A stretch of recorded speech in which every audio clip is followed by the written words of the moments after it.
If you are struggling to lose weight and you think you have slow metabolism, then this video is for you. Hello folks, Scientific Health with a K here.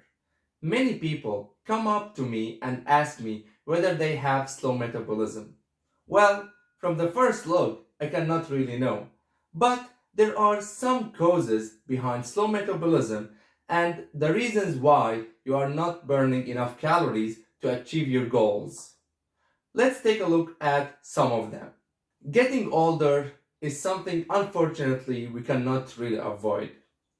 Metabolism slows down 2 to 8% every 10 years, maybe because of the decreased muscle mass. In order.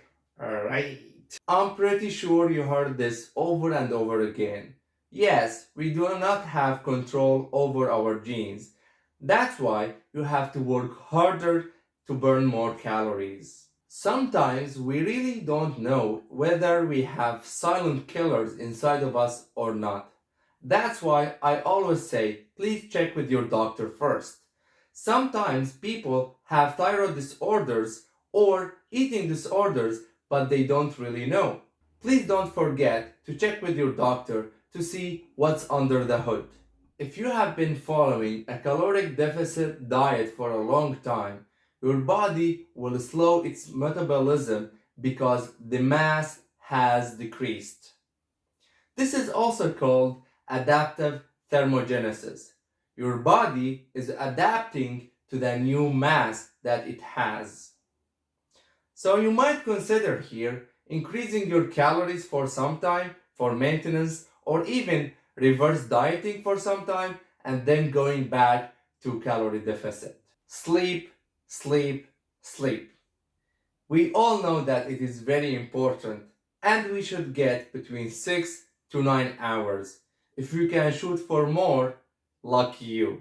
People who do not get enough sleep have disruption in their metabolism and they reach out for more food. This is approximately around 300 and more calories every day because you are not getting enough sleep, disrupting your metabolism, and you need more calories to recover the energy. I know I'm just scratching the surface in here about sleep. If you are interested in learning more, please follow the neuroscientist Dr. Matthew Walker. He talks about sleep over and over again. And of course, you're gonna learn a lot from him. I really hope you don't have any medical complications and you can control your working out and your diet and of course your sleep. If you are interested in learning more, check out the other videos.